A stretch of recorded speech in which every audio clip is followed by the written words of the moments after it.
Hey, so just like a fair warning, I'm sick as hell. So if I stammer more than usual, or if I start coughing, you'll know.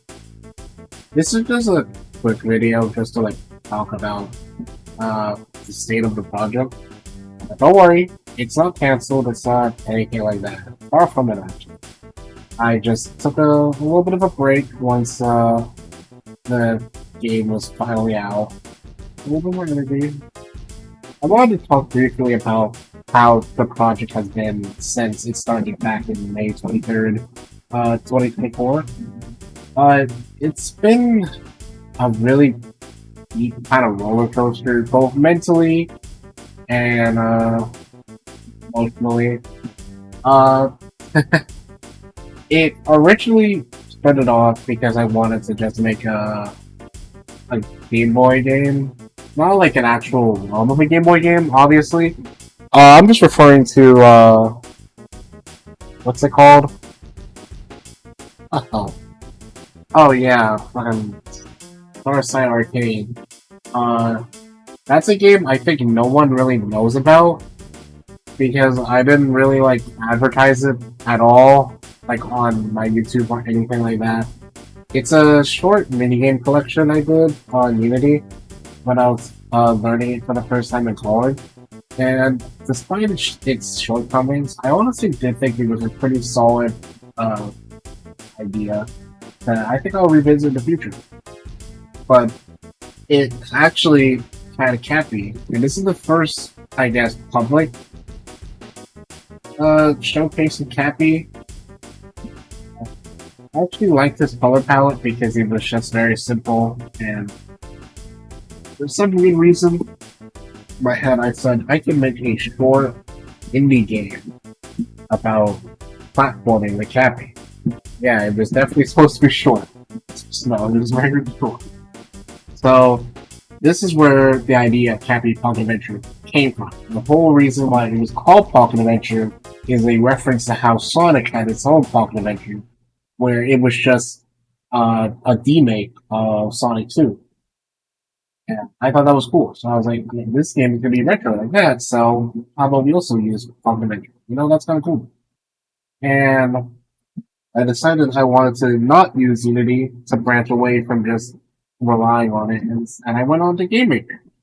A program I used once ever, and I did not understand the code syntax, and I gave up after a week. So that was, that's a really good sign of how good I am a programmer. Uh, but it did go pretty smoothly when it first started off. I was able to understand how to make my character move, gravity, physics, and then I also learned Coyote time. I also did the bouncing code on my own. It's not much at all. It quite literally is just a line of code. But when you start off a new language or gaming engine, when you do something that's not something in a tutorial, you feel nice. It makes you feel like you are understanding the engine. So I was pretty happy I was able to do that, to be honest. It's not really impressive, but that's how it is. So I decided to make a level, obviously, because you can't just have a tech demo and then that be the whole game. I mean, I'd like it to, but that'd be be not good. Has my microphone been behind me this whole time? No. Okay, you can hear me a little bit better now. Wow, such quality content. I'm sick, okay? I'm unaware of things in my room. So back to the topic at hand. I actually spent, I think, a day or two working on the level area, and I posted it on Twitter because someone was like, "Hey, if you have projects you're working on, send here." And then I did, and shockingly, a few people found it charming, which was kind of crazy because I look back at that trailer, and oh my god, it is terrible. What was I doing? Who let me do this? My mom should fucking send me to hell. But that's beside the point. Uh, so we're back to the game, and I made the first ever demo of it. And I don't think this demo was public. I want to say it was, but it was public for like a week, and I think only one person in the world has ever downloaded it. So like, I'll like have like footage of me playing it here or and whatnot, and trying to break it. But yeah, this was like the first demo ever that you could play, and it had a lot of issues, and it looks a lot different from what the game is today. It's fully retro. There's like very little color palettes. The tiles look weird. Collision's fucking it's something. Uh, the camera is like really bad. It doesn't keep you in the middle. Cappy can like slightly outpace it. It's just like a bunch of like bad and poor decisions that like are just the shortcomings of a newbie programmer just getting into the engine for the first time. So, uh, after I did that level, I actually changed the tiles to not look like that because they looked really bad, and now they look less bad, which is excellent news, and it makes me very happy I did that because wow, wow. Now that I worked on level two, and level two was I want to say of like the entire project, it's the third longest level in terms of like mental stress. It put a lot on me because I wanted to be kind of long. I wanted it to have new mechanics like leaves falling off. I wanted it to be like you have a boss. It was like all these little things I wanted this level to have. I wanted it to have a section where like you enter another level for a little bit, which is what the parallel stages are. That's what they're supposed to be. They're supposed to be alternate levels that you just play if you got the purple shard or whatever in the levels. That used to be integrated into the game. So not into the game. Sorry, the level. And I didn't like it honestly. I thought it was like really intrusive, especially for speedrunning purposes, because you basically have to play a whole new level with like flawlessly. And also the level didn't give you any time to like kill any enemies and then get their power ups. You just have to run away from them, which I didn't like. So I repurposed that level later down the line, but that's not really the point I'm trying to make. My point is just like from level two to three has been just like I want to say a month, just two levels like for a whole ass month because I was learning the engine and trying to figure out level design all at the same time, which was just the worst way I could have went about it. Like starting off, and then Sage was coming up, and I was just like, "Fuck." Well, I need to make the boss. And so I had like little to no playtesting, so there were so many bugs in that demo. It just kept popping up and I couldn't do anything because well, I just wanted this to be done for Sage. And then I did. And people kinda did like it. Streamers had a lot of criticism because let's be honest, the game's quality was pretty fucking bad.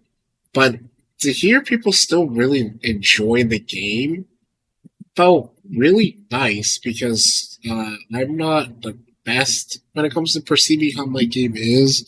So whenever I say my game is like dog shit, don't take my word for it because I just don't see my game as well as other people do. So it was nice. This made me work on the World 1 demo, which came out in November. There's a trailer on my channel. And yeah, that blew like bunch of shit. It was very buggy. I don't know what I was doing. I thought I hyped it up so much, and then when it came out, it was like all my friends were just saying like this game is super buggy, and I was like, oh fucking hell, man. It was a disaster. So I spent a lot of time patching the game, and through patching, I decided to change up how Campy's logic was because that was one of the main issues. And then like one of those like state equals one, two, three, and then like is grounded and is all that shit, which makes it super complicated. So I actually used the function state machine method, which is really, really, really useful. Highly recommend. There's also a switch case one, but you know that one's also pretty good. But the functions is just easier on my eyes to read. So after I did that, the game was better actually because Cappy controlled way better, and he felt a lot more playtested. Even though I guess no one really playtested him except for me. I just had to watch people play my game and study how they played to understand more.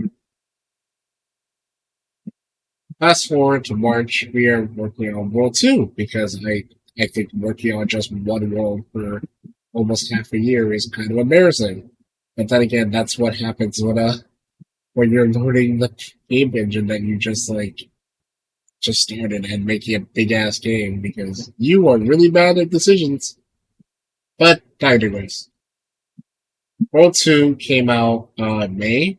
It started in March and in May. And honestly, I think it's pretty high quality. There are some areas I think are just a tad bit monotonous and just boring, and I hope to iron out those features when more players play the game. But currently, in its state, I think I've done a pretty fair job, and I hope to keep having this, I guess, goal having quality in these worlds. Right now, I've started World 3, which is a little bit shocking because usually when I finish a world, I like don't do anything for like months, which is what World 1 was. I will just like hyperfixate on fixing that world.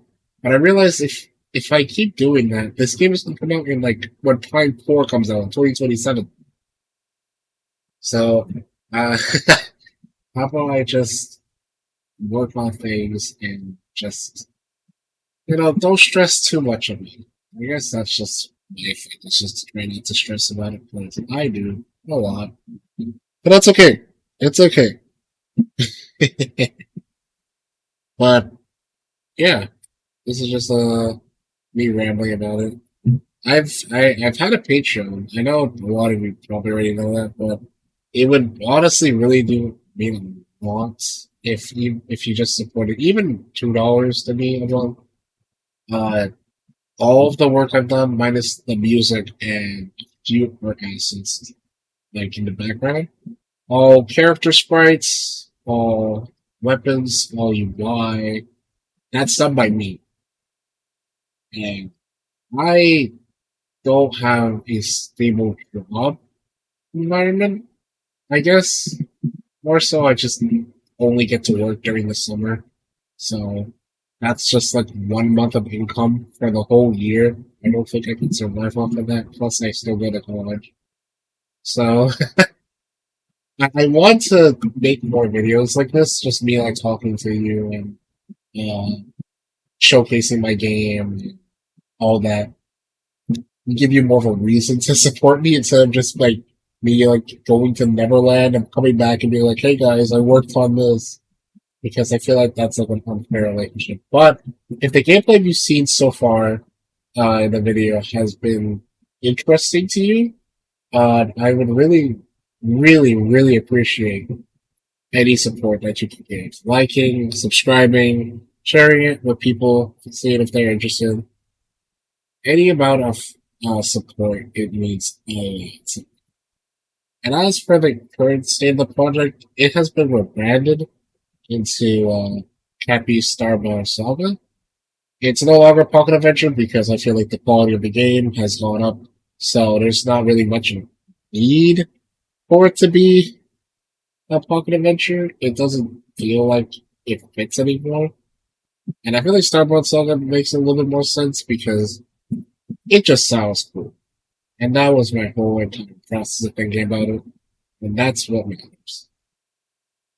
Hope you did actually like this video. I'm really sorry if I sound off because I'm sick and I also have a speech impediment when it comes to just talking to people. So there's a little bit of skill issue, but I'm hoping that the more videos I do, the better rambler I am, I guess.